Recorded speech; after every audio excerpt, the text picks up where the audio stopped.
Je voudrais qu'on m'autorise à reprendre ce texte de Mauro Biglino intitulé « La Bible n'est pas un livre sacré ».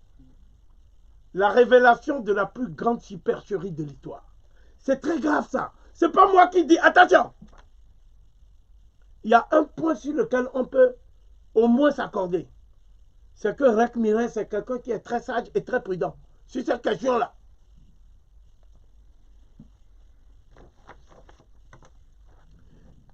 L'auteur est affirmatif, je cite. Il n'existe aucune divinité telle qu'on l'entend au sens spirituel du mot dans l'Ancien Testament. La Bible en particulier ne parle ni de Dieu, ni d'un culte qui lui serait éventuellement dédié. C'est la raison pour laquelle j'ai intitulé mon ouvrage « La Bible n'est pas un livre sacré ». Mais qui donc est intervenu au fil des siècles pour interpoler le livre? Sommes-nous tous victimes d'une immense supercherie? Vous allez découvrir tout au long de mon enquête bien des révélations surprenantes, à commencer par ces vérités toutes simples qu'on n'a jamais dites. 1. La Bible que nous connaissons n'est qu'une version des multiples textes bibliques retrouvés au hasard de l'histoire. 2. Nous ignorons qui l'a écrite et à quelle époque. 3. On nous a soigneusement caché la vraie nature de l'arbre de vie. 4. Nous autres humains sommes des organismes génétiquement modifiés. Voilà ce que je vais dire pour réfuter l'auteur. 1.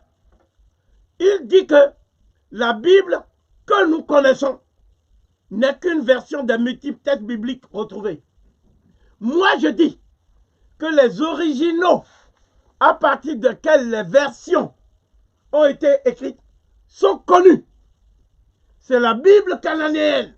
L'auteur, Mauro Biglino, n'a pas le courage intellectuel et moral de le dire. C'est la Bible sabéenne. C'est la Bible phénicienne.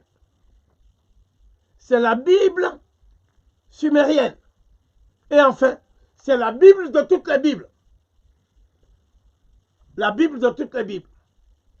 Raounu Peret Mheru. Voilà la première réponse que j'apporte aux allégations de l'auteur.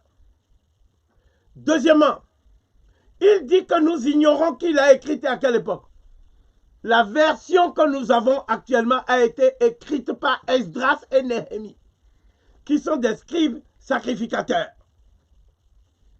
Troisièmement, il dit que la vraie nature de l'arbre de vie nous a été cachée.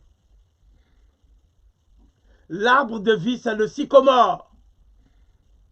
Et c'est ce sycomore qui est lié au pilier Djed d'Osiris et qui a été utilisé plus tard pour faire l'arbre de Noël. Donc, il ne faut pas inventer des mystères là où il n'y en a pas. Donc, ça veut dire quoi? Je suis d'accord avec l'auteur sur un point. Un seul. La Bible n'est pas un livre sacré. Pour le reste, j'estime que ces interrogations ramènent encore plus de confusion que de clarté. Le livre est cependant recommandable.